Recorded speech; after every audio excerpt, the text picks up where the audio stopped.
99% लोग गलती करते हैं। क्या आप भी उन 99% लोगों में से हैं?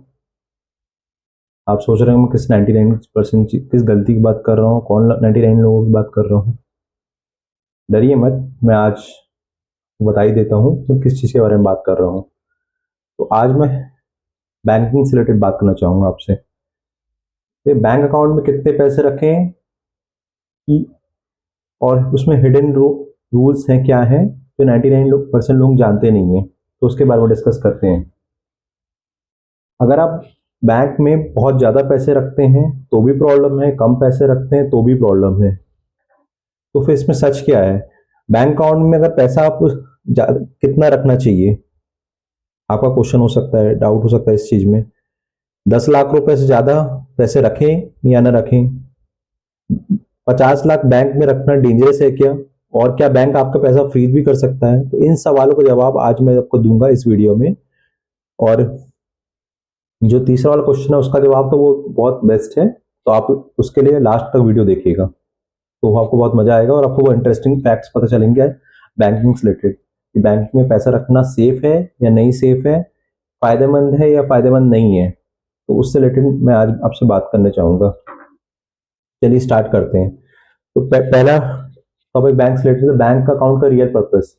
बैंक अकाउंट के सिर्फ 3 रियल पर्पस होते हैं: मनी रिसीव करना, डेली ट्रांजेक्शन रखना, टेम्पररी सेविंग रखना। देखिए, बैंक का सिंपल से होता है, उसका मेन पर्पस होता है मनी रिसीव करना। कि बैंक अपन करते क्या है, जो भी पैसा अपन का आता है हमेशा जब सैलरी से आता है या बिजनेस के थ्रू आता है, अपन बैंक अकाउंट में ही ट्रांसफर करवाते हैं उसको, सेविंग अकाउंट में, करंट अकाउंट में। करंट अकाउंट बिजनेसमैन के लिए और सेविंग अकाउंट होता है नॉर्मल इंडिविजुअल के लिए, जो सैलरी पीपल होते हैं उन लोग के लिए। तो पैसा रिसीव करना बैंक का एक्चुअल काम होता है। तो बैंक का एक काम ये हो गया, डेली ट्रांजेक्शन्स करना। अब चाहे आप यूपीआई के थ्रू कर रहे हो, चाहे आप कोई भी जैसे योनो ऐप हो गए या कोई भी बैंकिंग ऐप हो गए उसके थ्रू ट्रांजेक्शन्स कर रहे हैं, चाहे वो एटीएम के थ्रू कैश निकाल रहे हैं, कैश कैश विड्रॉ कर रहे हैं, या बैंक में जाकर अब लंबी कतार में खड़े होकर अब पैसा निकाल रहे हैं या डिपॉजिट कर रहे हैं। तो डेली ट्रांजेक्शन्स करना बैंक हेल्प करता है इसमें। और टेम्पररी सेविंग रखना, एक और चीज बैंक हेल्प करता है कि कोई भी से जो भी अपन पैसा मिलता है, मान ली सैलरी 1 लाख रुपए मिली है, तो उसको सेव कर रखना बैंक का काम रहता है। कि सेविंग अकाउंट में पैसा रखे रहते हैं टेम्पररी, और उसका कोई लिमिट नहीं रहती, आप कितना भी सेव कर रख सकते हैं। ये सब अपन को बैंक बेनिफिट्स देता है। ये तो अच्छी बात हो गई, बट मैं शुरुआत में बता रहा था कि बैंक में पैसा रखना चाहिए या नहीं रखना चाहिए। रखना चाहिए, उसके तो बेनिफिट्स बता दिए, बट नहीं रखना चाहिए। आपके मन में डाउट क्रिएट हुआ होगा कि क्यों ऐसा बोल रहा हूँ मैं आज। तो उसी डाउट क्रिएट कर, जो डाउट है उसे क्लियर करूंगा आज मैं आपके सामने।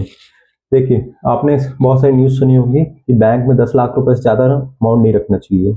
बट क्यों? उसका रीज़न क्यों? उसके बहुत कारण है। देखिए, बैंक को जो होता है, अगर उसका रूल इस टाइप से रहता है कि अगर बैंक कल और इधर डूब जाता है आप, तो उसमें से आपको सिर्फ 5 लाख रुपए मिलेंगे, भले आपने 10 लाख रुपए रखे हो, 1 करोड़ रखे हो, 10 करोड़ रखे हो। क्योंकि बैंक का आपका जो पैसा रहता है उसमें 5 लाख का इंश्योरेंस बस देता है, उससे ज्यादा नहीं देता। तो जो लोग कहते हैं कि बैंक में पैसा रखना चाहिए, तो बहुत गलत बात है। छोटा मोटा अमाउंट हो तो ठीक है, कोई इशू नहीं है। बट अगर 5 लाख से ऊपर का अमाउंट है तो कोशिश करिए कि उसको डिफरेंट डिफरेंट बैंक्स में रखिए, और खासकर जो नेशनलाइज्ड बैंक है, जो ट्रस्टेड बैंक है, उनमें ज़्यादा रखिए, जो बहुत पहले समय से हैं। उन बैंक में रखेंगे तो उसमें फ़ायदा ये आपको रहेगा कि इंटरेस्ट तो चलिए सब में मिलता है, थोड़ा बहुत मतलब उसमें भी आएंगे अपन, बट पॉइंट है का पैसा सेव रहेगा। कि अगर कहीं बैंक डूबता भी है, बंद हो जाता है कुछ कोई भी रीजन से, तो आपका पैसा एटलीस्ट 5 लाख रुपए तो मिल जाएगा। बट अगर अब एक बैंक में 10 लाख रुपए रख दिए, 50 लाख रुपए रख दिए, और पैसा डूब गया 50 लाख, उससे आपका 45 लाख का लॉस हो जाएगा। 5 लाख रुपए से आपको मिलेंगे। अब कितना भी 1 करोड़ रखेंगे उसमें भी सिर्फ 5 लाख रुपए हमको मिलेंगे, 95 लाख रुपीज का लॉस हो जाएगा। 95 लाख, 45 लाख ह्यूज अमाउंट है किसी के लिए भी, चाहे वो मिडिल क्लास हो या रिच क्लास में आता हो। पहली गलती आप ये नहीं करें कि आप पूरा पैसा कोई एक ही बैंक अकाउंट में रख रहे हैं, उसको डिस्ट्रीब्यूट कर दें 4 लाख एक बैंक अकाउंट में बहुत पैसा है, तो 4 लाख किसी और में, ऐसे डिफरेंट डिफरेंट कर सकते हैं।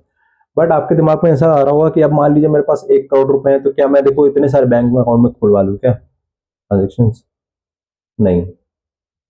आप सेकंड चीज में आता हूँ, जैसे आप मैंने अभी इंटरेस्ट की बात करी थी, बैंक का इंटरेस्ट जो रहता है उसे 3 to 4% इंटरेस्ट मिलता है, जो भी सेविंग अकाउंट में इंटरेस्ट रहता है वो कुछ भी नहीं रहता। क्यों नहीं रहता? अब बोलेंगे कि अब फ्री फंड का आपको 3-4% इंटरेस्ट मिल रहा है, तो फिर उसे प्रॉब्लम क्या है? प्रॉब्लम ये है कि इन्फ्लेशन भी तो है। कहेंगे इन्फ्लेशन क्या होता है? इन्फ्लेशन होता है increase in the price of goods and services. मतलब समय के साथ कोई भी चीज रहती है, जैसे मान ली 10 साल पहले कोई चिप्स का पैकेट है, इतना बड़ा चिप्स का पैकेट है, वो 10 रुपए का मिलता था, इतना बड़ा अच्छा फूला हुआ। आज अगर आप चिप्स लेने जाएंगे वो 20 रुपए 30 रुपए चिप्स का पैकेट मिलेगा, उसका साइज भी इतना कम कम हो गया, उसमें चिप्स भी कम आ रही है, तो उसकी क्या वो प्राइस हुआ क्या है यहाँ पर? उसका प्राइस बढ़ गया, वैल्यू उसकी कमी हो गई है। मतलब क्योंकि जो चीज ज्यादा मिलती थी कम प्राइस में, अब क्या हो रहा है? कम मिल रही है ज्यादा प्राइस में। तो उसको इन्फ्लेशन कहते हैं। और इन्फ्लेशन इंक्रीज भी क्यों होता है? जब डिमांड मार्केट में बहुत ज्यादा हो, डिमांड मार्केट पर सप्लाई कम हो, हमारे लोग बहुत सारे हैं, उनको चीजें बहुत सारी चाहिए, बट कंट्री वो सप्लाई या कंपनी सप्लाई नहीं कर पा रही है, तो इसलिए वो प्राइस बढ़ा देती है, तो उसको इन्फ्लेशन कहते हैं।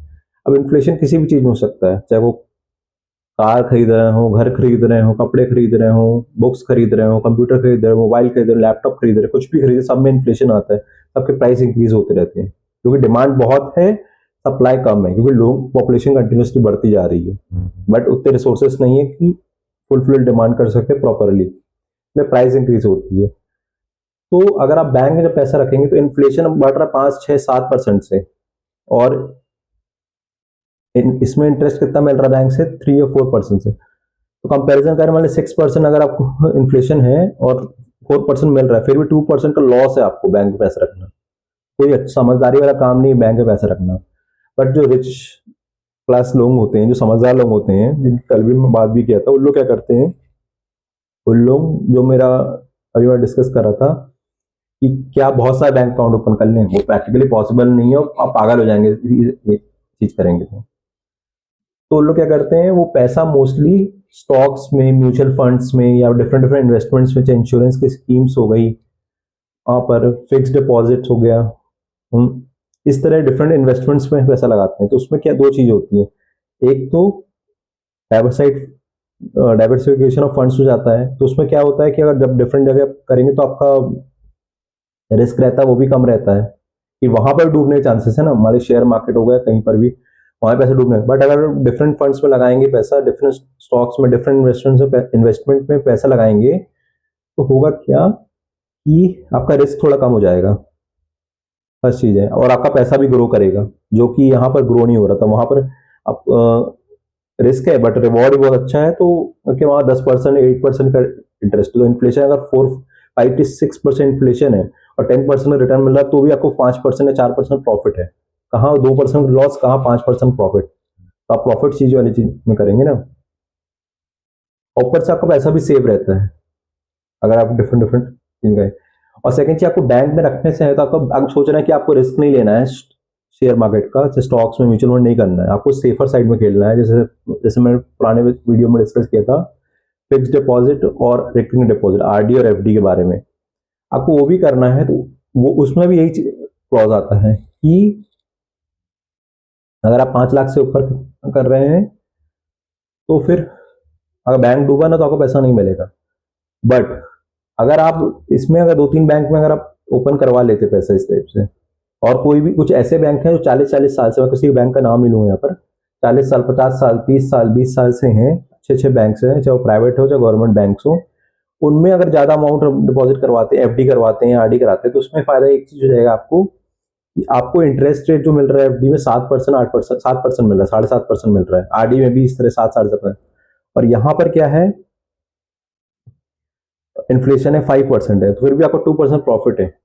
और सेकेंड चीज है कि बैंक में का एक बेनिफिट बता देता हूँ, अगर आप अच्छे बैंक में पैसा रख रहे हैं, ज़्यादा पैसे रख रहे हैं, अब रहता है कि सेविंग अकाउंट में 3 to 4% मैंने बताया कि इंटरेस्ट लगता है, बट एक और ऑप्शन रहता है ऑटो स्वीप का। अगर आप चाहते हैं कि आपको सेविंग अकाउंट में पैसा रखना है बट उनको 7% चाहिए, आपको एफडी आरडी नहीं कराना है, मैं इसी बेनिफिट्स बता रहा हूँ इसके, तो आप बैंक में जाकर आप लेटर लिख सकते हैं, उनको दे सकते हैं, आप बोल सकते हैं कि आप एक ऑटो स्वीप का ऑप्शन ओपन कर चालू कर दीजिए, तो उससे क्या हो जाए, ऑटो स्वीप का ऑप्शन अपडेट हो जाएगा आपके बैंक में, तो आपको 7% अराउंड 6 से 7% इंटरेस्ट मिलता रहेगा, वो भी इन्फ्लेशन से बढ़ा है, तो आप ये भी एक चीज बेनिफिट है बैंक का। पर आपको जाकर बोलना पड़ेगा, वहां पर रिटर्न में फॉर्म में देना पड़ेगा, बैंक से बात करनी पड़ेगी, उसके टर्म्स एंड कंडीशंस भी होते हैं, तो आपको बैंक जाकर पता चल जाएगा, तो आप ये करवा सकते हैं। ये तो बेनिफिट्स हो गया। अब डिसएडवांटेज में वापस से आते हैं, बैंक में ज़्यादा पैसे रखना। अभी मैं बोल रहा था कि कुछ अच्छे बैंक को वहाँ ज़्यादा पैसा रख सकते हैं, बट बात है कि अगर आप 10 लाख से ऊपर का ट्रांजेक्शन सेविंग अकाउंट में रखते हैं और उसको बाहर निकालते हैं, डिपॉजिट करते हैं, या 10 लाख रुपये डिपॉजिट करते हैं, तो बैंक क्या होता है, इनकम टैक्स को इन्फॉर्मेशन आपको देता है कि 10 लाख से ऊपर जो भी कैश ट्रांजेक्शन्स कर रहे हैं या फिर पैसा निकाल रहे हैं एटीएम से या बैंक से निकाल रहे हैं या डिपॉजिट कर रहे हैं, तो इनकम टैक्स में तो होता क्या है कि उसमें इनकम टैक्स आपको नोटिस दे सकता है। नोटिस मतलब ये नहीं कि आपको जेल पहुंचा देगा, नोटिस मतलब सिंपल सी चीज होती है, तो 10 लाख रुपए हैं, 12 लाख रुपए हैं, वो आए हैं तो कहाँ से आए हैं, उसका सोर्स ऑफ फंड्स बताइए। क्योंकि होता क्या है कि आपने आईटीआर फाइल किया है पूरे साल का, इनकम टैक्स रिटर्न फाइलिंग किया है, उस वो प्लस उसमें से आपने कोई भी एक अमाउंट का आईटीआर फाइल किया है, ठीक है, और आपके खर्चे जो हैं और आपकी लाइफस्टाइल है। तो आजकल तो अगर इस तरह की न्यूज़ भी आ रही है कि अगर ज़्यादा पैसा ट्रांजेक्शन्स हो रहे हैं तो सोशल मीडिया में आपकी लाइफस्टाइल भी चेक करी जाएगी। लाइफस्टाइल प्लस एक्सपेंसेस अगर देखा जाए वो बहुत ज़्यादा है उससे कि आपका आईटीआर फाइल हुआ है, मान लिया आपने आईटीआर कम अमाउंट करा हुआ है बट आपके एक्सपेंसेस और लाइफस्टाइल बहुत हाई फाई है, तो आपसे क्वेश्चंस करा जा सकता है। इस केसेस में तो आपको इनकम टैक्स नोटिस आ सकता है, आपको पूछताछ हो सकती है। अगर आपने जस्टिफिकेशन दे दिया तो कोई प्रॉब्लम नहीं, दिया तो फिर इंटरेस्ट पेनल्टी और उनके जो भी पेनल्टी पनिशमेंट रहेगी वो आपको लगेगी। सेम चीज अगर 10 लाख से ऊपर पैसा कैश ट्रांजेक्शन कर रहे हैं या फिर पैसा डिपॉजिट कर रहे हैं, विड्रॉल कर रहे हैं 10 लाख से ऊपर, तो उसमें भी आपको इनकम टैक्स नोटिस आ सकता है, क्योंकि बैंक ये इन्फॉर्मेशन इनकम टैक्स देती है। अगर आपने जस्टिफिकेशन दे दिया सोर्स ऑफ फंड्स का तो कोई प्रॉब्लम नहीं है, इनकम टैक्स कुछ नहीं करेगी। बट अगर आप जस्टिफिकेशन नहीं दे पाए, अगर वो है तो उसमें पेनल्टी भी लगेगी, इंटरेस्ट भी लगेगा, और बहुत ज्यादा रहेगा। अगर एक बार बार होता ना तो फिर पनिशमेंट नहीं मिलेगा, चाहे वो कोई वो इनकम टैक्स के हिसाब से, मैं उसमें कमेंट नहीं करना चाहूंगा, जो भी पनिशमेंट है। तो मैं ये नहीं कह रहा हूँ कि देखो आप पैसा रख नहीं सकते, बट आप जो पैसा रख रहे हैं उसका सोर्स ऑफ फंड्स पता होना चाहिए। अगर आपने मान लीजिए कोई प्रॉपर्टी बेची है, उससे पैसा आया है, तो उसमें आपने टैक्स भरा है कि नहीं भरा, अगर भरा है तो उसकी रिसिप्ट क्या है, उसका सोर्स ऑफ फंड्स आपके पास होना चाहिए। कोई भी आपको गिफ्ट्स मिल रहे हैं, मान लीजिए रिलेटिव से, फैमिली मेंबर से कोई गिफ्ट मिल रहा है, मान लो फादर ने सन को दिया है कोई अच्छा खासा अमाउंट ट्रांसफर किया है या कोई गिफ्ट के थ्रू दिया है, अगर सोर्स ऑफ फंड्स क्लियर है, आप जस्टिफाई कर देते हैं, तो फिर उसमें कोई प्रॉब्लम नहीं है, और वो ये लीगल भी है, कोई इशू नहीं है। बट हाँ, इसमें एक चीज है कि सबसे ज्यादा इनकम टैक्स नोटिस आ सकता है। मान लीजिए अगर आपको शादी में आपको बहुत ज्यादा गिफ्ट मिल रहे हैं, 50 लाख, 1 करोड़, 2 करोड़ के इस तरह गिफ्ट्स अगर आपको मिलते हैं, तो उसमें और वो पैसा बैंक अकाउंट में आता है या फिर गिफ्ट के थ्रू आता है कैसे भी, और आपने उसको आईटीआर में दिखाया नहीं है, तो आपको इनकम टैक्स रिटर्न नोटिस आ सकता है, फिर आपको जस्टिफिकेशन देना पड़ेगा। अगर आप जस्टिफिकेशन नहीं दे पाए कि वो किस सोर्स ऑफ फंड से आए, कहाँ से वो गिफ्ट्स मिला, कहाँ से वो पैसा मिला, तो फिर प्रॉब्लम हो सकती है। तो आपको किसी भी सोर्स से पैसा आ रहा है उसका प्रूफ अपने पास रखे रहना पड़ेगा, वर्चुअली या फिजिकली फॉर्म में। आप प्रूफ रखिए, जस्टिफिकेशन रखिए, तो आपको कोई डरने की जरूरत नहीं है। बट आपका जस्टिफिकेशन नहीं है, प्रूफ नहीं है, तो फिर कुछ चीज़ों में जस्टिफिकेशन भी चलता है, कुछ चीज़ों में प्रूफ भी चलता है, तो फिर आपको प्रॉब्लम वाली बात है। क्योंकि गवर्नमेंट से ये जानना चाह रही है कि वो ब्लैक मनी है कि वाइट मनी है। वाइट मनी तो आपको डर क्या है, वाइट मनी तो सिंपल सी बात है ना कि आपको सोर्स ऑफ फंड सही है, सोर्स ऑफ फंड सही है तो आपको डरने की बात है। बट आपका ब्लैक मनी है तो फिर आपको डरने की बात है, फिर आपको टैक्स भी पे करना पड़ेगा, एडिशनल टैक्स भी करना पड़ेगा, इंटरेस्ट भी पे करना पड़ेगा। उसके बाद समझ ही जाइए कि जो भी चीज़ें जब इनकम टैक्स रेट मारती है तो क्या होता है फिर। आपने न्यूज़ में देखा ही होगा, तो मुझे बताने की जरूरत नहीं है। तो अपना सोर्स ऑफ फंड्स को हमारे रखिए, प्लस टैक्सेस कंटिन्यूसली पे करते रहिए, तो जिससे गवर्नमेंट को पता चल सके कि वो फंड्स कहाँ से आ रहा है। क्योंकि पैन, जब आप टैक्स पे करते हो तो पैन नंबर देना पड़ता है। जब पैन नंबर देंगे तो आपका सोर्स ऑफ फंड्स कहाँ से आ रहा है, कहाँ से जा रहा है, पूरा रेगुलेट कर सकती है इनकम टैक्स और गवर्नमेंट भी। तो इनकम टैक्स गवर्नमेंट के अंडर ही आती है। तो ये बैंक अकाउंट का रियल पर्पस होता है इस। अब डिस्कस करते हैं इमरजेंसी फंड रूल।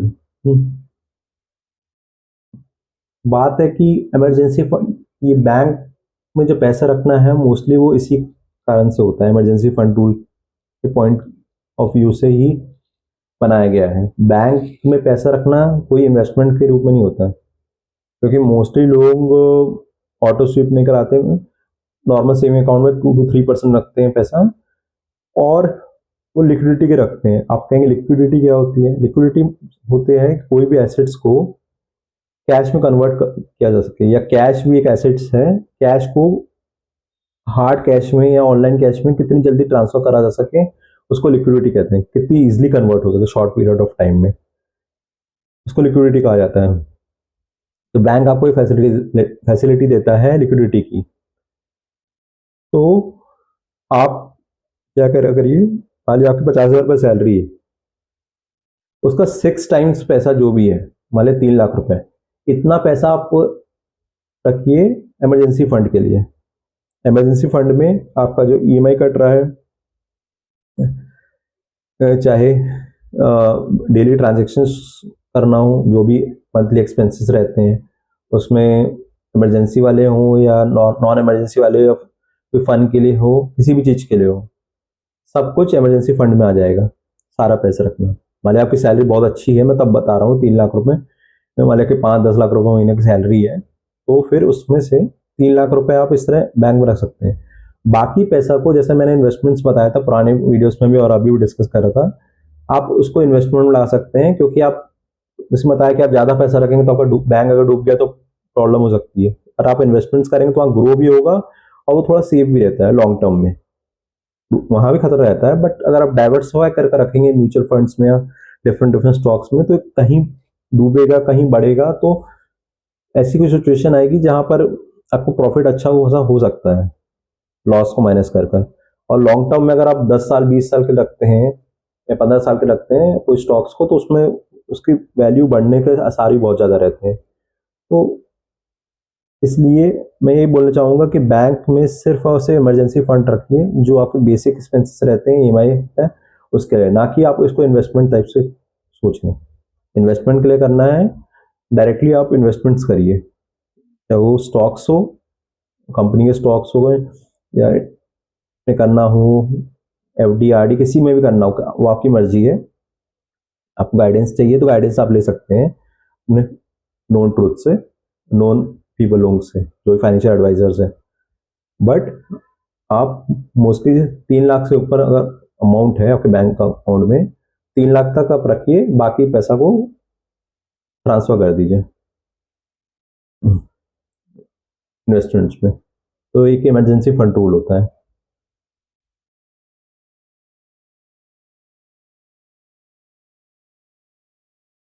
अब सेविंग अकाउंट लिमिट रियलिटी की बात करूँ तो सेविंग अकाउंट कोई लिमिट नहीं होती है। अब उस, और डिपॉजिट इंश्योरेंस के बारे में बात किया था, क्योंकि 5 लाख का इंश्योरेंस जो होता है उसको DICGC एक इंस्टीट्यूट है वो रेगुलेट करती है, वो इंश्योर करती है कि 5 लाख रुपए तक पैसा आपका इंश्योरेंस रहे, इंश्योर रहे पैसा। तो इसकी रियलिटी यही है, 5 लाख रुपए पर पर्सन, पर बैंक पर पर्सन रहता है इसमें। कि अगर मान लीजिए आपने 4 बैंक में खाते खुलवा कर रखे हैं, तो हर बैंक में 5 लाख रुपए तक का आपका इंश्योर रहेगा।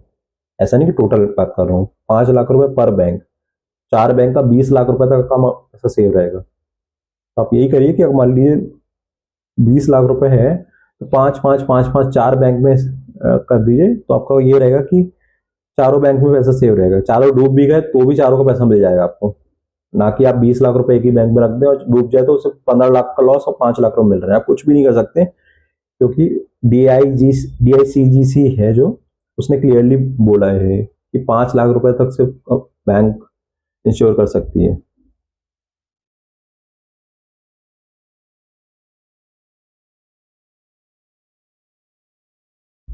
और बैंक की अगर कुछ अच्छी चीजें बताए तो बैंक आपको लॉकर फैसिलिटी भी देती है कि अगर वो गोल्ड रखना हो, गोल्ड और सिल्वर हो, तो उसकी फैसिलिटी भी देती है आपको बैंक। यहाँ पर अच्छी अच्छी फैसिलिटी हो गई। बट बात है कि अगर मैं गोल्ड की बात करूं, जैसे मैंने इन्वेस्टमेंट वाले वीडियो में बात किया था, वो सेफ क्या है कि आजकल आपने न्यूज़ भी देखा होगा, कभी कभार होता है कि बैंक से भी चोरी जाते हैं, कैश हो गए, गोल्ड हो गए, सिल्वर हो गए, सब चोरी भी जाते हैं, थोड़ा रिस्क भी है। और उसके बाद पता नहीं आपको सिक्योरिटी मिलती है या नहीं मिलती है, तो आपको जब आप डिपॉजिट कर रहे हैं अपना गोल्ड, सिल्वर या कैश बहुत ज़्यादा, तो आप उसमें टर्म्स एंड कंडीशन जो लिखे रहता है उसको क्लियरली पढ़ लें। बट इतना अगर आपको चीज नहीं करनी है तो आप ये कर सकते हैं कि आप जब इन्वेस्टमेंट्स की बात में किया था तो आपको मैंने डिस्कस किया डिजिटल गोल्ड के बारे में। डिजिटल गोल्ड क्या होता है, सिंपल लैंग्वेज में बोलूं कि आप गोल्ड खरीद रहे हैं, जैसे शेयर्स खरीदते हैं कंपनी के, वैसे ही आप ऑनलाइन गोल्ड खरीद रहे हैं। हुआ क्या कि आपने एक कंपनी से गोल्ड ऑनलाइन खरीदा, आपके पास हार्ड गोल्ड नहीं है, आपने उसको पैसे दिए, उस कंपनी ने आपके बदले गोल्ड खरीद कर रख लिया ऑनलाइन है, उसका शेयर प्राइस, उसका प्राइस बढ़ रहा है, बढ़ रहा है, कम हो रहा है, जो भी एक पर्टिकुलर ऐसा मार्केट रेट है वो हो रहा है। बट और फ्यूचर में अगर मान लीजिए आपको सेल करना है, आपको वो गोल्ड वापस आपको चाहिए, कि आपका पैसे गोल्ड आपको वापस चाहिए, ज्यादा प्राइस अगर हो गया, मान लीजिए 1 लाख गोल्ड खरीदा था, उसका 2 लाख रुपये प्राइस हो गया, 1.5 लाख हो गया, आप सोच रहे हैं कि आप उसको बेचकर अब देखो पैसा वापस पैसा ले लें, या आपको फिजिकल फॉर्म में चाहिए, तो भी वो आपको जो गोल्ड रखा रहेगा वो आपको मिल सकता है। और अगर आपको चाह रहे हैं कि आपको वापस नहीं चाहिए, बट आपको क्या करना है, सेल करना है ऑनलाइन ही। मान लीजिए 1 लाख का गोल्ड है, उसका शेयर प्राइस हो गया है, शेयर प्राइस हो गया है 2 लाख रुपए, आपको 2 लाख में बेचना है, तो आपका 1 लाख का प्रॉफिट हो जाएगा। जैसे शेयर्स होता है कि मान लीजिए अगर 100 रुपए का शेयर है तो 200 रुपए अगर हो गया प्राइस उसका, तो अगर आप बेचेंगे तो 100 रुपए एडिशनल प्रॉफिट हुआ ना। सेम चीज गोल्ड में भी होता है, तो जब आप बेचेंगे दूसरे पर्सन को या इंडिविजुअल को जो भी गोल्ड खरीद रहे हैं, तो आपको प्रॉफिट ही होगा उसमें। तो आप इसको, और यहाँ पर फिजिकल में क्या रहता है कि आपको जो मान लो कुछ इमरजेंसी आई, जैसे घर में मम्मी लोग भी करती हैं कि, या लेडीज करती हैं, या मोस्टली कोई इमरजेंसी है तो गोल्ड को, फिजिकल गोल्ड को जाकर ज्वेलरी शॉप में दे दिए और बोलते हैं कि उसके बदले कुछ पैसा दे दीजिए। ये चीज करते हैं। सेम चीज आप जब बैंक्स में भी ऐसे गोल्ड रखते हैं, ऑनलाइन रखते हैं, उसमें भी आप उसके खिलाफ लोन ले सकते हैं गोल्ड के खिलाफ, कि आपने, मेरा गोल्ड का प्राइस है 5 लाख रुपए, मुझे 10 लाख रुपए, मुझे 5 लाख का लोन चाहिए, 7 लाख का लोन चाहिए, या 4 लाख का लोन चाहिए इसके बदले, तो आप उसको गिरवी रख लीजिए और मुझे गोल्ड वो पैसा दे दीजिए एज अ लोन। तो आप इस तरह कोलेटरल टाइप से आप उसके अगेंस्ट में लोन भी ले सकते हैं। ये भी बेनिफिट्स हैं, बैंक आपको फैसिलिटी देती है। हम्म।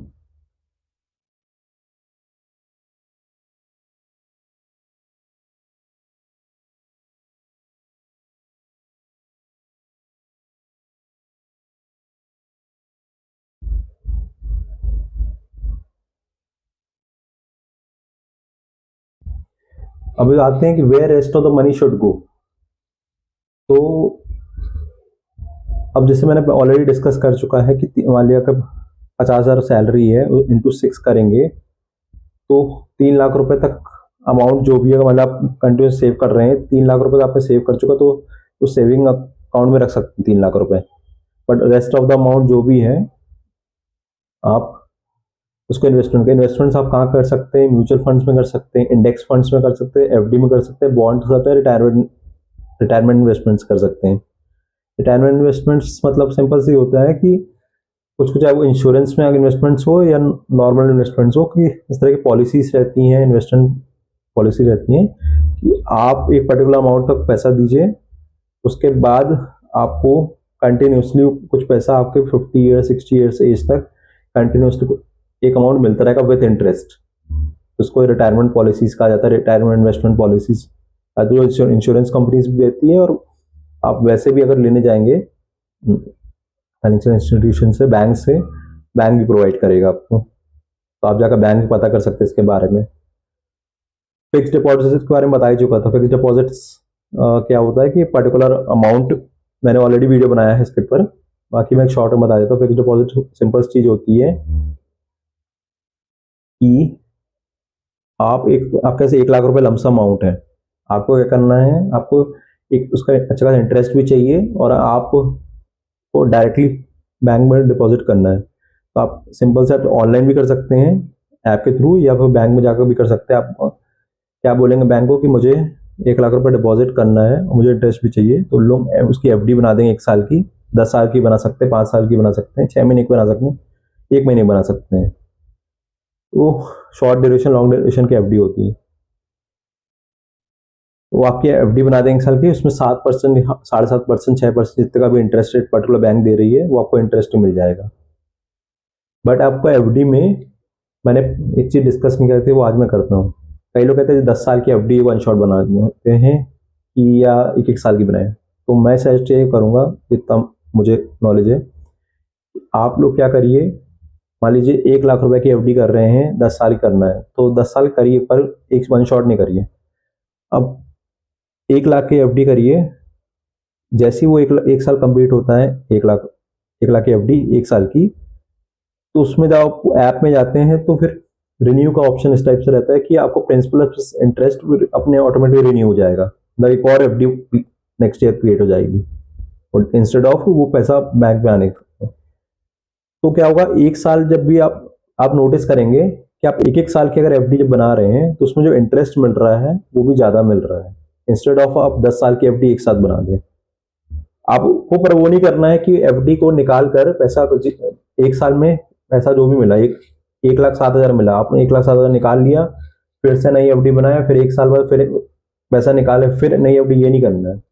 जब आप पहली बार एफडी बना रहे हैं तो मान लीजिए 1,07,000 रुपये अगर आपका नेक्स्ट ईयर हुआ, तो होने से पहले ही आपको जब बना रहे हो उसमें एक ऑप्शन रहता है ऑटो रिन्यू टाइप से, ऐप में दिख जाता है। अब क्लिक करेंगे तो उसमें principal amount plus interest, principal amount मतलब 1 लाख रुपए, और इंटरेस्ट मतलब जो 7% मान लीजिए इंटरेस्ट दे रही है एफडी, तो 7% इंटरेस्ट हो गया। तो होगा क्या कि 1,07,000 रुपए जैसे ही हुए ना, वो ऑटो रिन्यू हो जाएगा, तो 1,07,000 रुपए फिर से की न्यू एफडी बन जाएगी। और उसमें फायदा ये अच्छी रहेगा, उसमें कंपाउंडिंग टाइप में इंटरेस्ट मिलता है कि पहले 1 साल में 1 लाख में 7% इंटरेस्ट मिल रहा था, नेक्स्ट ईयर में 1,07,000 में 7% इंटरेस्ट मिलेगा, तो आपको इंटरेस्ट भी कंटिन्यूसली मिलता रहेगा। और कभी कभार ज्यादा अच्छा इंटरेस्ट ही मिलेगा अगर मार्केट बहुत अच्छा है, मार्केट डाउन है थोड़ा सा कम भी हो सकता है, हल्का फुल्का, बट उतना ज्यादा नहीं था, क्योंकि एफडी में और आरडी में बेस्ट चीज है कि आपको एक इंटरेस्ट रेट बहुत अच्छा, एक जो बोला जाता है उतना ही मिलता है, भले मार्केट बहुत ज्यादा डाउन हो, वो फिर भी एक आपको अच्छा खासा इंटरेस्ट मिल जाता है, 6.5-7% के, जो इन्फ्लेशन को भी बीट कर देता है, अगर आप रिस्क नहीं लेना चाह रहे हैं तो मैं बोल रहा हूँ। तो इसको एफडी कहते हैं। तो अब किस तरह करना है और क्या प्रोसीजर है वो भी मैंने ऑलरेडी बता दिया कि कैसे कितने साल की करनी है, कितने कितने साल में करनी है, सब कुछ मैंने अभी डिस्कस कर। कोई डाउट हो आप कमेंट में पूछ सकते हैं। म्यूचुअल फंड्स भी आपको ऑलरेडी बता चुका हूँ, बॉन्ड्स बता चुका हूँ पहले भी। म्यूचुअल फंड्स से बात होती है कि मान लीजिए मुझे स्टॉक मार्केट में पैसा लगाना है, बट मुझे रिस्क नहीं चाहिए, ऐसे ही आपको भी स्टॉक मार्केट में पैसा लगाना है, तीसरे पर्सन को लगाना है, चौथे पर्सन को लगाना है, सिर्फ 10 लोग आ गए, सबको पैसा लगाना है, तो होगा क्या कि बहुत सारे लोग पैसा लगाना है, तो वो क्या करेंगे, वो म्यूचुअल फंड कंपनी को पैसा देंगे, अपना सारा 10 लोगों को अपना पैसा दे देंगे। या मान लीजिए अगर अभी 10 लोग नहीं मिल रहे हैं तो मुझे पैसा लगाना है, तो मैं अगर 100 रुपए या 1000 रुपए म्यूचुअल फंड कंपनी को दे दूंगा।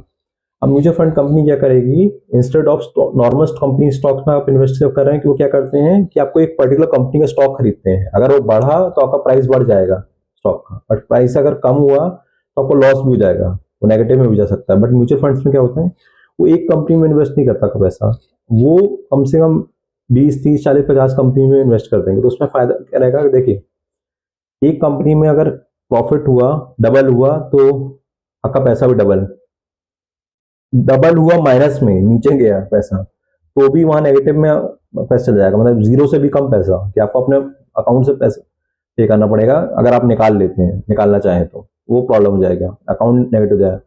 बट सेम चीज अगर 50 कंपनी में इन्वेस्ट म्यूचुअल फंड के थ्रू कर रहे हैं तो उसमें फायदा ही, उसमें भी रिस्क रहता है, उसमें रहेगा, उसमें भी चांसेस, कंपनीज है वो भी, तो होगा क्या कि अगर उसमें कुछ कंपनीज का पैसा, शेयर प्राइस कम गिर जाते हैं, कुछ कंपनी के शेयर प्राइस बहुत से बढ़ जाते हैं, तो मान लीजिए 100 रुपए से बढ़े और 50 रुपए से किस कुछ के गिरे, 100 माइनस 50, 50 रुपए का फिर भी प्रॉफिट हो रहा है। आप कहेंगे 50 रुपए का, तो 50% प्रॉफिट हुआ है, देखो मैं चाह रहा था 100%, यहाँ तो डबल हो सकता था, बट बात है कि वहां तो जीरो भी हो सकता था, माइनस में हो सकता था, यहाँ तो आपको फिर भी प्रॉफिट हो रहा है। तो एफडी के बाद जो थोड़ा सा स्टॉक मार्केट सेफर है, जिनको अभी ज़्यादा टेंशन नहीं लेना है, तो उनके लिए म्यूचुअल फंड बेस्ट है। तो आप ये कर सकते हैं, और जो रिच पीपल भी करते हैं, अगर इन्वेस्टमेंट की बात में, कि अगर आपको बैंक में पैसा नहीं रखना तो आप ये वाला इन्वेस्टमेंट भी कर सकते हैं, म्यूचुअल फंड्स। बट अगर आपको स्टॉक मार्केट में इन्वेस्ट करना हो तो फिर आपको उसकी नॉलेज होना चाहिए, क्योंकि वो रिवॉर्ड आपका है तो रिस्क भी आपका है, +200 है तो -200 भी जाएगा, तो आपको बहुत केयरफुल, कितना ही पढ़ ले रिस्क फिर भी रहेगा, बट जब आपको नॉलेज ज़्यादा रहती है तो आपको फायदा ये का रहता है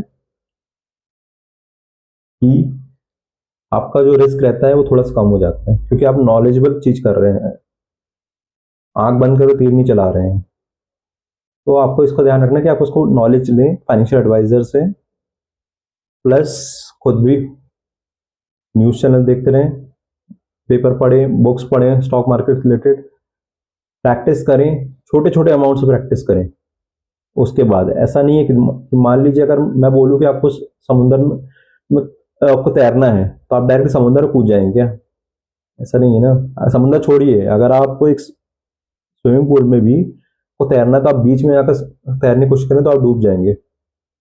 बट अगर आप इस कहाँ कम पानी रहता है, वहां पर अगर आप तैरना स्टार्ट करेंगे तो आप वहां डूबेंगे नहीं, धीरे धीरे धीरे धीरे आप गहरे पानी में तक जा सकते हैं कुछ दिनों में। सेम चीज स्टॉक मार्केट भी है, अगर आप स्टॉक मार्केट गलत चीज नहीं है, बट आप एकदम से लालच, अगर आपके मन में है कि ज्यादा पैसा एकदम में चाहिए तो फिर प्रॉब्लम है। बट आप छोटा छोटे स्टेप्स लेंगे विथ नॉलेज, छोटे स्टेप भी विथ नॉलेज, प्रॉपर गाइडेंस के थ्रू अगर लिया जाएगा तो फिर आपका रिस्क जो रहेगा वो थोड़ा कम हो जाएगा। तो शेयर मार्केट में जाना है तो आपको नॉलेज होना चाहिए, बट आपको शेयर मार्केट जाना है, बट आपको कोई इतनी माथापच्ची नहीं करनी, तो फिर आप म्यूचुअल फंड्स में कर सकते हैं। रिस्क वहां पर भी है, वहां भी आपको नॉलेज चाहिए, but as compare to individual stocks mutual funds में थोड़ा कम है। मैं ये भी इसके बारे में ही बोलूँ। Common mistake people make, 3-4 mistakes जो क्या करते हैं, सारा पैसा बैंक सेविंग अकाउंट में रखना। जैसा मैंने बताया था कि अगर आप का पूरा पैसा, लाख रुपए सैलरी आ रही है, पूरा लाख रुपए पूरा सेविंग अकाउंट में रखें, कोई इन्वेस्टमेंट्स नहीं कर रहे हैं, कुछ भी नहीं कर रहे हैं, आप सोच रहे हैं कि देखो कि जैसे मैंने कल के वीडियो में बताया था कि 20% पैसा निकाल कर रख दो अलग से सेविंग के लिए, और भले वो बैंक में ही रखा हो, और बाकी पैसा को देखो इमरजेंसी फंड या ईएमआई में लगा दो। बट मैंने कल एक और चीज बताई थी कि कल वाली वीडियो में, सेविंग प्लस इन्वेस्टमेंट्स भी करूं, भले आप 5 लाख रुपए से कम रख रहे हैं, बट आपको ये भी सोचना पड़ेगा ना कि इन्फ्लेशन कंटिन्यूसली बढ़ रहा है 5, 6, 7% से, आपका पैसा बढ़ रहा है बैंक में से 3-4%, तो आपको लॉस है। दिखने में लग रहा है कि 3-4% मिला है, बट कुछ नहीं मिला, बल्कि आपको गेम से पैसा जा रहा है। दिखने में इंटरेस्ट की बात करा जाए, इंटरेस्ट कुछ भी नहीं मिला, तो आपको फायदा है। बट आप ये बोलेंगे ना कि यार मुझे टेंशन तो नहीं, मेरे अकाउंट में पैसा, अगर वैसे सोचे तो रखे रहिए। बट बात है उसमें भी एक और प्रॉब्लम है, भले आप कैसे भी सोचो, आप माने ना माने, सेविंग अकाउंट में आप जो पैसा रखते हैं, और जिस तरह की अपन की हैबिट्स है, बाहर ज़्यादा खाना, अननेसेसरी चीज़ों में खरीदना, जो मैं ऑलरेडी कल के वीडियो में डिस्कस किया, आप जाकर देख सकते हैं मिडिल क्लास टैप वाले वीडियो में, अपन की आदत क्या है, अननेसेसरी पैसा खर्च करना। तो अगर सेविंग अकाउंट में पैसा है तो वो अननेसेसरी चीज़ों में खर्च हो गई। बट जब आप इन्वेस्टमेंट्स कर देते हैं, मैं नहीं बोल रहा कि आप रिस्की में करिए, आप एफडी आरडी भी कर देते हैं तो भले उसको टूटने का डर रहता है कि आप वो तोड़ सकते हैं, बट जब आप इस तरह एफडी आरडी करते हो आपको थोड़ा साइकोलॉजिकली दिमाग में रहता है कि अगर आप तोड़ दिए तो जो इंटरेस्ट मिलना था वो नहीं मिलेगा, वो कहीं हमें तुरंत बैंक अकाउंट में उसको उसके लिए पिन डालनी पड़ेगी, वो सब चीज़ इतने नाटक हैं, थोड़ा सा डर रहेगा। तो आप थोड़ा सोचेंगे, आपको थोड़ा और ज़्यादा सोचना पड़े तो आप एक काम करिए, आप जाकर बैंक में एफडी या आरडी ओपन कराइए। उससे एक चीज़ रहेगा कि खासकर मैं एफडी की बात करूँ, आरडी तो हर महीने कटती है, फिर आपको हर महीने बैंक जाना पड़ेगा, वो भी कर सकते हैं। बट एफडी अगर मान लो वन शॉट आप करना है, लाख रुपए 2 लाख रुपए की एफडी करनी है, तो आप जाकर बैंक में एफडी करिए। उसको तोड़ना भी पड़ेगा तो बैंक में जाकर तोड़ना पड़ेगा, ऑनलाइन ही टूटेगी। तो ये है कि जब आपको जब थोड़ी मेहनत करनी पड़ती है ना, तो फिर आप सोचते हैं 10 बार। और सेकंड चीज इसके बाद कहूंगा, अगर आपको पैसा बचाना है तो एक और चीज करिए कि आप ऑनलाइन ट्रांजेक्शन की जगह कैश रखना चालू करिए, एटीएम से कैश निकाल कर रखिए। क्योंकि पहले क्या होता था, जब ऑनलाइन ट्रांजेक्शन नहीं था इंडिया में, कैश था, तो कैश मान लीजिए 1000 रुपये आपके रखें, 1000 में अगर 900 रुपये खर्च हो गए, सिर्फ 100 रुपये बचे, तो आपको दर्द होता था कि यार 900 रुपये खर्च हो गए, क्योंकि आप हाथ से पैसा दे रहे हैं तो आपको तकलीफ होती थी। बट अब क्या है कि आप 900 क्या पूरा 999 भी एक वन शॉट अगर पैसा खर्च हो गया तो ऑनलाइन आपको दर्द नहीं, पता ही नहीं चला। बस लास्ट में कहते हैं पैसा एंड ऑफ द मंथ पैसा नहीं बचे, दर्द नहीं हो रहा ना कि आप दे नहीं, आपको दिख ही नहीं रहा क्या जा रहा है पैसा। क्योंकि अपन का ह्यूमन साइकोलॉजी इस तरह की रहती है कि जब कुछ चीज दिख रही है और वो जा रही है तो वो ज्यादा दर्द करती है। तो आपकी अगर इस तरह हैबिट है कि पैसे नहीं बच रहे हैं, आपकी पुअर हैबिट्स हैं, तो आप मोस्टली क्या करिए कि आप पैसा जो है बैंक में उसको निकाल कर कैश में रखिए अपने पास। तो जब आप पैसा देंगे आपको तो दर्द होगा, जब दर्द होगा तो आप थोड़ा अपने आप समझदार बन जाएगा। कभी दर्द कुछ चीज़ों में अच्छी चीज़ होती है, दर्द हमेशा खराब नहीं होता। मैं ये सच कहूँगा कि अगर आपकी पुअर हैबिट्स है स्पेंडिंग के लिए, तो आप कैश ट्रांजेक्शन करिए। मिस्टेक टू है कि इमरजेंसी फंड नहीं बनाना। कॉमन पीपल मिस्टेक की करते हैं कि कोई मान लीजिए हेल्थ इमरजेंसी आ गई, तो आप कोई हेल्थ इंश्योरेंस नहीं ले रहे हैं। उस हेल्थ इंश्योरेंस के बारे में एक हेल्थ इंश्योरेंस का मेरा वीडियो है यूट्यूब में भी, आप जाकर पूरा वीडियो चेक कर सकते हैं। आप हेल्थ इंश्योरेंस नहीं करना, प्लस इमरजेंसी फंड नहीं रखना। उसमें मैंने एक और चीज़ डिस्कस करी थी कि मान लीजिए हेल्थ इंश्योरेंस है, बट अगर आप कोई ऐसी हॉस्पिटल में चले गए जो नेटवर्क हॉस्पिटल नहीं है as per particular insurance company, तो वहां पर आपको खुद को अपना पैसा देना पड़ेगा। आप किसी को मरने थोड़ा छोड़ देंगे, किसी बहुत सीरियस कंडीशन तो आपको पैसा देना पड़ेगा। उस इमरजेंसी सिचुएशन के लिए भी आपको कुछ पैसा होना चाहिए। तो सारा पैसा को अननेसेसरी मत खर्च करिए, आप उसको सेविंग अकाउंट में सेव करके रखिए। नहीं करना तो आप at least F D R D में करके रखिए, क्योंकि वो भी एफ डी आर डी भी तुरंत टूट जाती है। पर इस तरह सिचुएशन में ऑनलाइन रखिए, क्योंकि बैंक को हो सकता है कि रात को जरूरत पड़ जाए, बैंक बंद रहेगा तो प्रॉब्लम हो जाएगी, ऑनलाइन में तुरंत टूट जाएगा। तो होगा क्या कि एफ डी आर डी में भी आपको इंटरेस्ट तो मिल ही रहा है, बट आपका वो पैसा भी सेव है अलग से। क्योंकि अगर वो पैसा सेव नहीं करेंगे, भले आपको लग रहा है कि 2000 रुपये भी सेव कर रहे हो, वो 5000 मंथली सेव कर रहे हो आरडी में, बट वो कंटिन्यूसली सेव अगर हो रहा ना, तो वो अच्छा खासा एक इमरजेंसी फंड बन जाएगा। अगर आप मान लीजिए 20,000 रुपये सैलरी का सेव कर रहे हैं आरडी में पर मंथ, 20,000 इंटू 12 कर लिए, 2,40,000 रुपये होता है। बट अगर आप सोचिए नॉर्मली कि आपको 2,40,000 पूरे साल में सेव करना हो, आपकी सैलरी बहुत कम है, कभी भी नहीं सेव होगा। आपकी लाख रुपए सैलरी भी है ना, आप सेविंग अकाउंट में रखें तो भी नहीं सेव होगा, क्योंकि इतने खर्चे हैं। बट अगर आप सोच लें कि आप दुनिया इधर की उधर जाओ, मुझे 20,000 रुपये सेव करना ही करना है, ये मैंने खुद प्रैक्टिकली करा है इसलिए मैं बता रहा हूँ। दर्द होता था, तकलीफ होती थी बहुत ज़्यादा, थोड़े से अपने खर्चे को मैनेज करना, लाइफस्टाइल को थोड़ा रिड्यूस करनी पड़ती थी। बट फिर भी जब मैंने किया, और मुझे जिसने गाइडेंस दिया उन्होंने भी किया, बाकी लोगों ने भी किया, इस तरह की चीज़ें फायदे मिले हैं। तो इमरजेंसी फंड बहुत काम आता है, मुझे तो बहुत काम आया, बाकियों को भी काम आता है, और आपको काम आता है। आपको भरोसा नहीं, एक बार करिए, और नहीं आया तो आप मत करिएगा, तोड़ दीजिएगा, ट्राई तो करिए एक बार। अब 2-3 महीने का ही करके देख लीजिए, आपको समझ में आएगा कि 3 महीने में 20,000 रुपये सेव करो, 60,000 रुपये होता है। 60,000 रुपये कम नहीं होते हैं सेव करके रखने में, क्योंकि सेविंग अकाउंट में कितना भी पैसा हो नहीं बचता। तो ये गलती नॉर्मल पीपल करते हैं कि पैसा सेव नहीं करते, ये आपको गलती नहीं करनी है। मिस्टेक 3 क्या होती है, मल्टीपल अनयूज्ड अकाउंट्स मेंटेन करना। कई लोग क्या होते हैं कि हमारे 4-5 बैंक अकाउंट ओपन कर दिए और उसमें क्या होता है कि उसको उसमें पैसा नहीं रख रहे हैं। तो आजकल क्या है, मिनिमम बैलेंस वाला रूल भी आ गया बैंक का। तो उसमें क्या होता है कि अगर आप मिनिमम बैलेंस नहीं करें तो आपको इंटरेस्ट लगता रहता है। अब मान लीजिए मिनिमम एक अकाउंट में सारा पैसा रखा हुआ है, बाकी बैंक अकाउंट में पैसा एक भी नहीं है, गलती से आपने उसमें ट्रांसफर कर दिया तो जो पैसा है वो मिनिमम बैलेंस के कारण वो डिडक्ट हो जाएगा। मान लीजिए बाकी पेनल्टी 10,000 रुपये लगी ऑलरेडी है, आपने 10,000 रुपये किसी ने ट्रांसफर किया उस दूसरे वाले बैंक अकाउंट में, तो वो जीरो हो जाएगा और आप कुछ कर नहीं सकते क्योंकि कोई बैंक रूल है। Depends on bank to bank, interest लगता है इस चीज़ में। तो मल्टीपल अनयूज्ड अकाउंट्स को मेंटेन मत करिए, आप जाकर उसको क्लोज करवा दीजिए। या फिर आप एक और आइडिया कर रहा हूँ, वो क्लोज नहीं करवाना, आप लग रहा है कि जैसा है चल रहा, मैं बहुत लेजी पीपल के लिए भी आइडिया दे देता हूँ। आप जब गूगल पे कर रहे हैं, फोन पे कर रहे हैं, मैं गूगल पे की बात करूंगा, आप ऑनलाइन ट्रांजेक्शन कर रहे हैं, पैसा को रिसीव करते हैं, तो मान लीजिए आपका एक फ़ोन नंबर होगा, उसमें से कोई पैसा ट्रांसफ़र कर रहा है, कोई भी स्कैनर कर रहा है, थोड़ा ईज़िली है।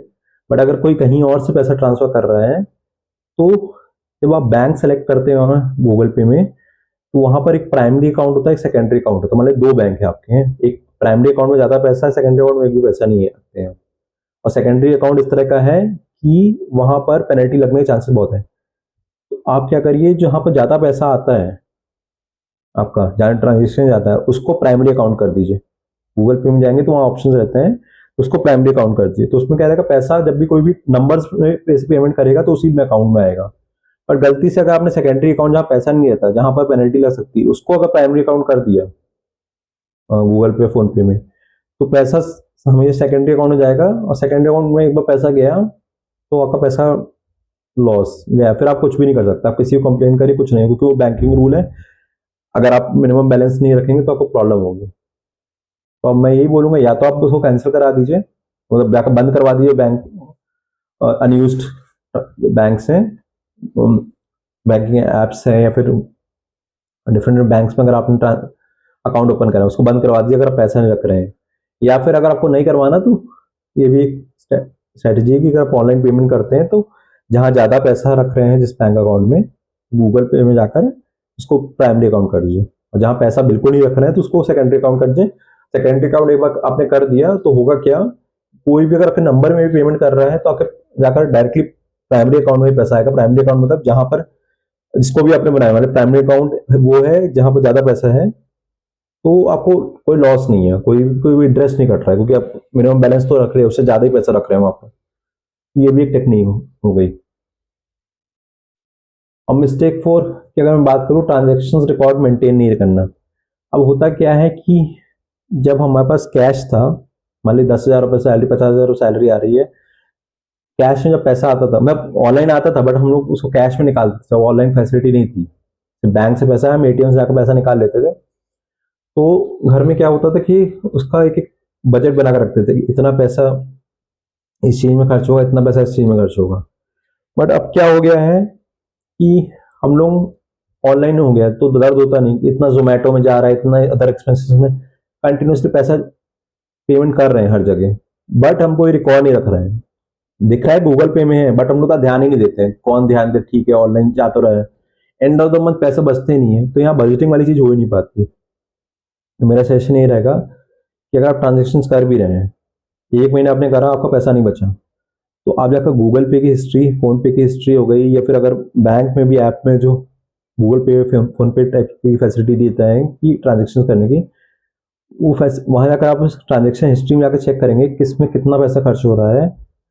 उसका प्रिंट आउट निकलवाना हो या फिर पीडीएफ में, या फिर उसको लिखना है, लिख कर रखिए जहाँ जहाँ बड़ा बड़ा अमाउंट गया है, और कोशिश करिए कि क्या ये नेसेसरी एक्सपेंसेस थे, अगर नहीं थे तो क्या उसको नेक्स्ट मंथ अवॉइड करा सकता है। इस तरह का प्रॉपर प्लानिंग करेंगे कि जो नेसेसरी एक्सपेंसेस हैं उनको, वो ठीक है, बट जो अननेसेसरी एक्सपेंसेस हैं, अननेसेसरी आपने खाने में खर्च किए हैं, जो उसको अवॉइड कर सकते हैं, जिसके कारण वो हेल्थ इश्यूज हो रहे हैं, उसको कम करा जा सकता है। तो अगर हाँ तो आप करिए, बट वो तब होगा जब आप उसको लिखेंगे, देखने से भी नहीं होगा, देखने में भी आप भूल जाएंगे।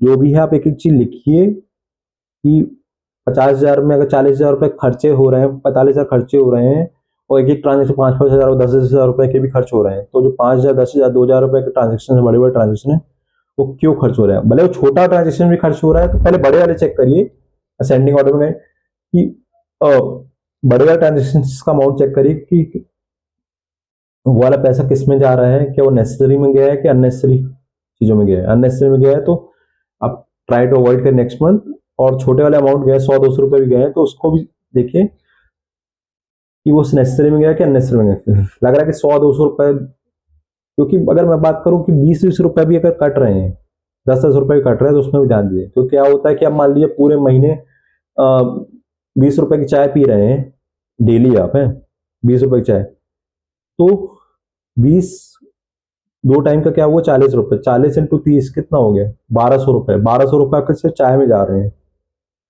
और अगर डेली आप चाय पियेंगे उसमें भी आपको हेल्थ प्रॉब्लम्स होगी, आपका अननेसेसरी पैसा जा रहा है। बट आपको आलस के कारण क्या वो बनाना ना पड़े, देखो घर में चाय, आप बाहर पैसा खर्च कर रहे हैं, ऑफिस में भी मिल रही चाय फिर भी आप नहीं पी रहे हैं। मैं तो कहूंगा ना ही पीजिए, शुगर अवॉइड करें। बट फिर भी अगर पी रहे हैं तो आप देखो अननेसेसरी बाहर पैसा खर्च कर रहे हैं, तो 1200 रुपये कम नहीं होते। इस तरह आप अगर ईयरली करें तो बहुत ज़्यादा पैसे हो जाते हैं। तो मैं यही बोलूँगा कि आप मेंटेन करके रखिए कि क्या वो पैसे को अवॉइड करा सकता है, वो पैसा किसी और चीज़ में काम आ जाए। क्योंकि अगर आप कोई ऐसी चीज़ खा रहे हैं पी रहे हैं जिससे आपकी हेल्थ इंप्रूव हो रही है तो अच्छी बात है। ऐसी चीज़ करें जिसमें पैसा भी जा रहा है, आपकी बॉडी भी खराब हो रही है, तो क्या मतलब, कोई मतलब नहीं निकला उससे ना। इसलिए इस चीज़ को ऐसे ट्रैक करिए कि वो पैसा को बचाएं, प्लस उस चीज़ को, उस पैसे से आप हेल्दी चीज़ खाएं ताकि आपकी बॉडी फिट रहे, क्योंकि आप बॉडी फिट रहेगी तभी आप काम कर पाएंगे। आपका मकसद इस धरती में आने का नहीं है कि खाओ पियो सो मर जाओ, ये मकसद नहीं है। आपका मकसद सिंपल सा है कि हेल्थी चीज़ खाना, फिट रहना, कोशिश करना फिट रहने की, वॉक करना, जिम जाना, जो भी आपको ठीक लगता है करिए, और नेसेसरी चीज़ों में पैसा लगाइए, क्योंकि खर्चे हम इस कंट्री से बढ़ते जा रहे हैं, तो आपको इस चीज़ के बारे में ध्यान रखना पड़ेगा।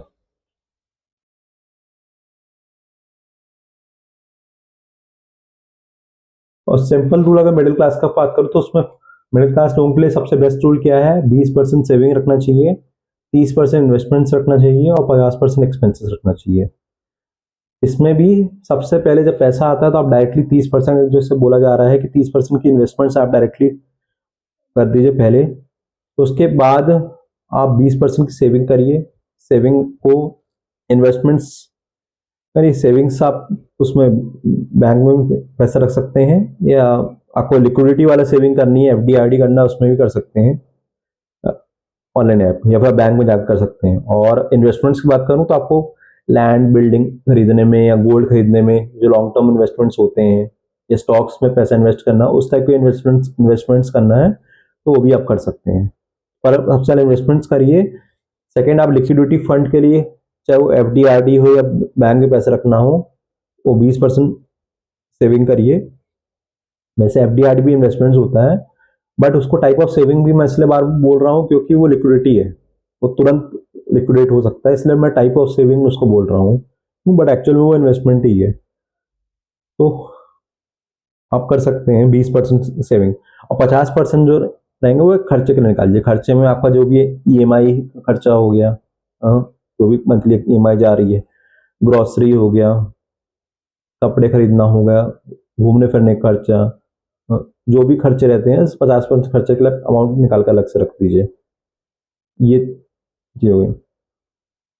और सेकेंड चीज है कि अगर आपको कुछ, मान लीजिए ये सब तो ठीक है, बट एक और चीज मैं बोलना चाहूंगा इसमें कि हमें थोड़ा सा डर भी रहता है ना कि अगर आप जॉब कर रहे हैं, बिजनेस कर रहे हैं, तो आपकी जॉब जा सकती है, कंपनी बंद भी हो सकती है। आपकी खुद की कंपनी भी हो तो भी उसमें रिस्क रहता है कि बंद हो सकती है, प्रॉब्लम हो सकती है। एम्प्लॉयज को, अगर आप ओनर है तो एम्प्लॉय को सैलरी देना, अगर आप, वो भी एक रिस्क है कि अगर आपका पैसा नहीं है तो सैलरी कैसे देंगे, विदाउट सैलरी कोई काम नहीं है। और अगर आप खुद एम्प्लॉय हैं किसी कंपनी में, आपकी जॉब चली गई तो क्या होगा।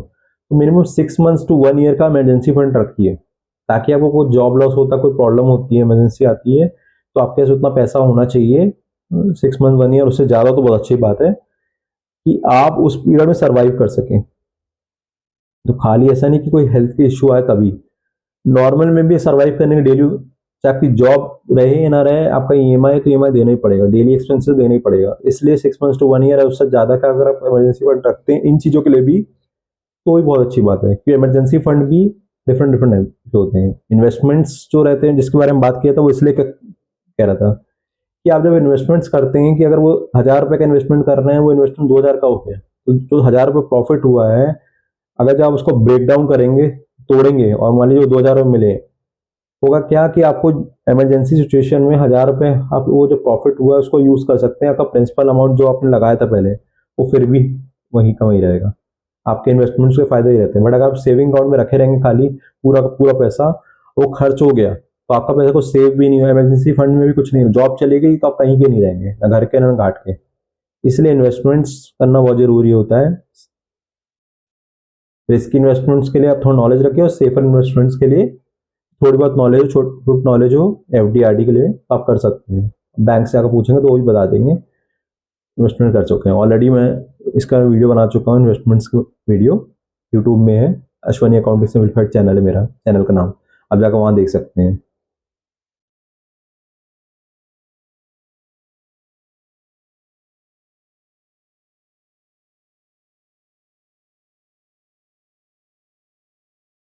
तो फाइनली मैं कंक्लूड करना चाहूँगा कि अपना इस टॉपिक की, बैंक में आप ज़्यादा पैसा रखना चाह रहे हो या कम पैसा रखना चाह रहे हो, दोनों सिचुएशन में रिस्की है। तो इट्स बेटर है कि आप उसमें पैसा रखने जगह आप एक मनी मैनेजमेंट टूल सीख लें। मनी मैनेजमेंट टूल क्या होता है कि पैसे को मैनेज कैसे करना है, कहाँ इन्वेस्टमेंट करना है, कितनी सेविंग करना है, कितना खर्चा करना है, किस तरह पैसे को मैनेज करना का सीख गए तो आपके लिए बेटर रहेगा। क्योंकि आप पैसा कितना भी कमा ले, पैसा मैनेज करना, पैसा कमाने में और पैसा मैनेज करने में डिफरेंस होता है। जिसको पैसा मैनेज करना आता है ना, वो कम पैसे में भी सेविंग कर लेगा, इन्वेस्टमेंट कर लेगा। जिसको पैसा सेव करना नहीं आता है, इन्वेस्ट करना नहीं आता है, तो उसको कितना भी पैसा रहेगा वो उसके लिए वो भी कम पड़ जाएगा। तो मेरा सजेशन ये रहेगा कि आपको मनी मैनेजमेंट टूल सीखिए। आपको कोई डाउट हो तो आप मुझे कमेंट कर बता सकते हैं। अगर आपको कोई गाइडेंस चाहिए मनी मैनेजमेंट टूल के लिए, आप मुझे डीएम भी कर सकते हैं और कमेंट में भी पूछ सकते हैं। मैं आपको पर्सनली बता दूंगा, कमेंट में बता दूंगा। और आपको और डिटेल में जाना है तो मैं बताइएगा, मैं एक और वीडियो बना सकता हूँ। और ये जो गाइडेंस रहेगी वो कोई भी चार्जेबल नहीं है, मैं इस वीडियो में बोल रहा हूँ, फ्री ऑफ कॉस्ट है। और गाइडेंस, बट बात है कि जब आप मेरे से भी गाइडेंस लें, किसी और से गाइडेंस लें, आप पहले खुद पढ़ें, ताकि अगर जो भी मैं बता रहा हूँ कोई और बता रहा हो, आपको खुद नॉलेज हो, आप कोई भी बेवकूफ़ ना बना सके। तो मैं तो ये बोल रहा हूँ, ना मेरी बातों में भरोसा करिए ना किसी और बातों में, अपनी नॉलेज भी गैदर करिए। उसके बाद जाकर देखो, आप सामने वाले से जब बात करेंगे तो होगा क्या कि सामने वाला गलत बता रहा होगा ना, तो आप उसको थोड़ा क्रॉस क्वेश्चन कर सकते हैं, और उससे फायदा ये रहेगा कि आपको सही एडवाइस मिल जाएगी। भले सामने वाले का इंटेंशन कितना अच्छा, मान लीजिए मेरा इंटेंशन कितना भी अच्छा हो सकता है कि मेरी इन्फॉर्मेशन गलत हो ना, इंसान को गलती हो सकती है, किसी और की इन्फॉर्मेशन गलत हो, इंटेंशन जरूरी इंटेंशन ही खराब हो, इन्फॉर्मेशन गलत हो सकती है। बट आपके जो नॉलेज रहेगी तो आप करेक्ट कर सकते हैं, ताकि जो आपको एडवाइस मिल रही है बहुत अच्छी मिल रही है, मिले एडवाइस।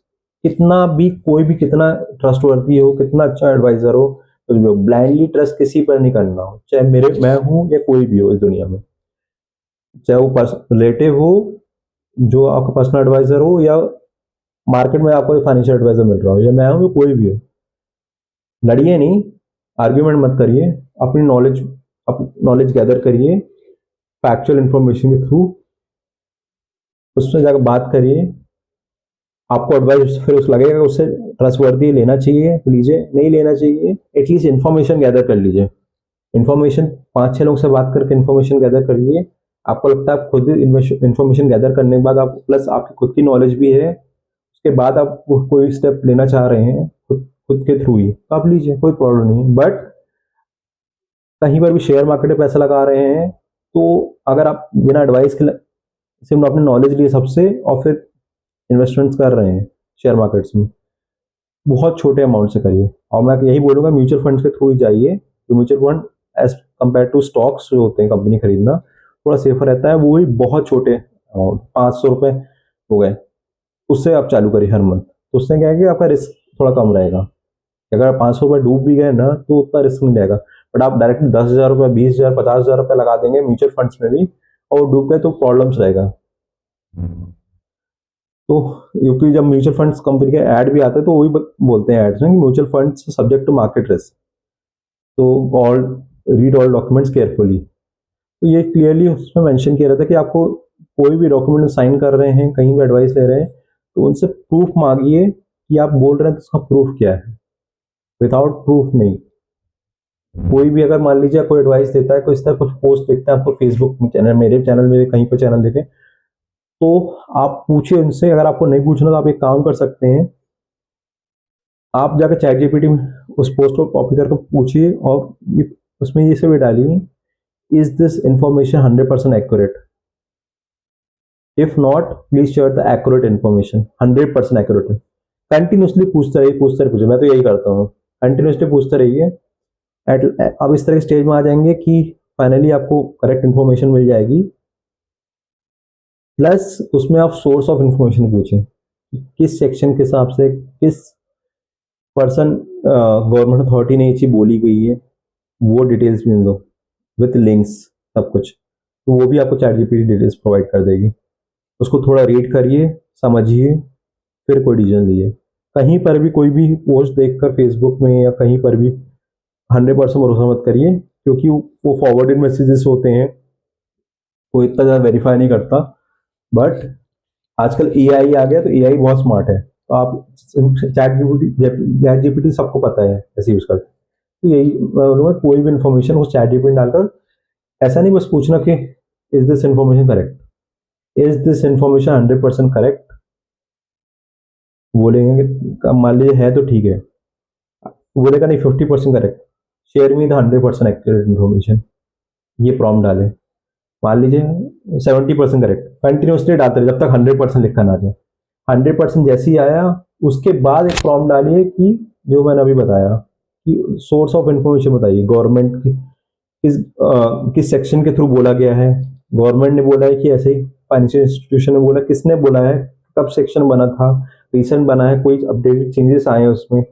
ये सब आप कंटिन्यूसली प्रॉम्प्ट डालते रहेंगे उसमें चैट जीपीटी में, तो आपको फायदा रहेगा। क्योंकि ये मैं खुद करता हूँ ये चीज़ें, इसलिए बता रहा हूँ कि मैं भी, मुझे भी बहुत सारे पोस्ट रहते हैं, मुझे मान लीजिए कुछ मुझे पसंद आया पोस्ट, मुझे खुद रीशेयर करना वाला पोस्ट, बट मैं विथाउट प्रॉपर इन्फॉर्मेशन, हो सकता है कि इतना प्रॉपर प्रॉपर इन्फॉर्मेशन के बाद भी गलती हो सकती है, मैं नहीं कहूँगा, बट अपना सब कुछ तो दीजिए उसमें चेक करने के लिए। क्योंकि एट लास्ट आप गूगल पे तो भरोसा करते हैं ना, चैट जीपीटी क्या है, गूगल ही तो है। गूगल की सारी इन्फॉर्मेशन को एक समरी बनाकर रख देता है एआई, तो वो भी गूगल के ही है, तो एट लास्ट गूगल पे ट्रस्ट करते हैं। बट मेरा सिंपल थी, अगर आपका इस तरह का नेचर है, कंटिन्यूसली क्रॉस क्वेश्चन कर देना, खुद को क्वेश्चन करना, सामने वाले क्वेश्चन करना, विदाउट लड़ना नहीं है। इंफॉर्मेशन ऑनलाइन सर्च कंटिन्यूसली करते रहना, वेरीफाई करते रहना, उसके बाद जाकर सामने वाले से भी एडवाइस लेंगे आप। तो जब आप बात करेंगे किसी से इस तरह, चाहे ऑनलाइन बात कर रहे हैं चाहे ऑफलाइन बात कर रहे हैं, तो लोग आपकी बात भी सुनेंगे। प्लस आपको एडवाइस लेना नहीं भी लेना है, आप एटलीस्ट बात करिए फाइनेंशियल एडवाइजर से। फ्री की एडवाइस थोड़ी बहुत तो देंगे ही ना। आप जब कुछ भी चीज़ खरीदने जाते हैं बैंक्स में, कहीं पर थोड़ी बहुत एडवाइस तो मिलती ही है आपको। नहीं जैसे यूट्यूब में एडवाइस मिलती है, वहां पर सुनिए, जो कई लोग लाइव आकर बताते हैं, उनकी एडवाइस लिए, भले आप इम्प्लीमेंट मत करिए, बट आप इंफॉर्मेशन गैदर करिए।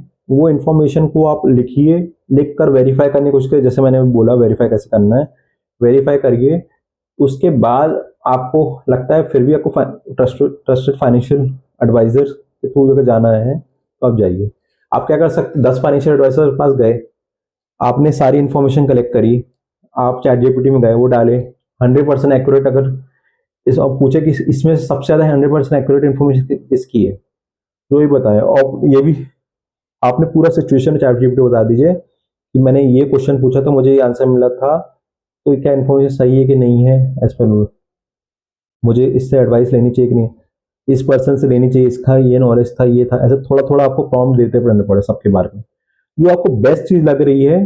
प्लस सेकंड चीज है कि अगर आपको जो अंदर से लग रहा है कि जो चैट जीपीटी में इंफॉर्मेशन आई है, प्लस आपको जो फील हुआ है कि ये पर्सन थोड़ा जेन्युइन लग रहा है, सामने वाला 10 में से 1% है जो थोड़ा जेन्युइन लग रहा है, उससे मुझे एडवाइस लेनी चाहिए, तो फिर आप जाकर एडवाइस लीजिए उससे।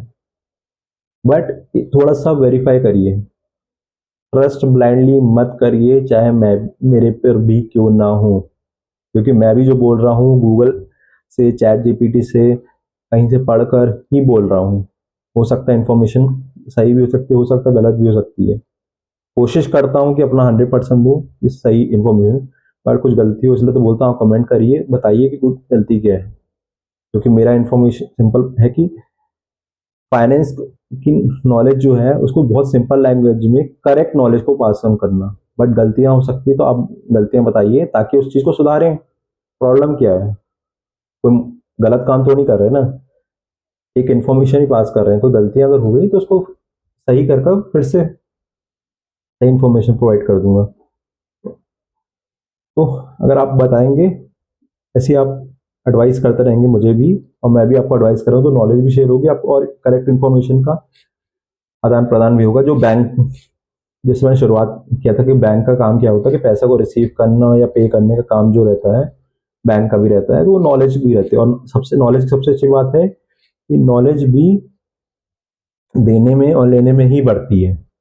अगर नॉलेज आप सोचेंगे कि नॉलेज को अपने दिमाग में रखेंगे तो उससे नहीं हो, क्योंकि वो आउटडेटेड हो जाएगी। नॉलेज कभी भी आप कितने 20 साल पहले जो रेलिवेंट था आज रेलिवेंट है, बिल्कुल रेलिवेंट नहीं है।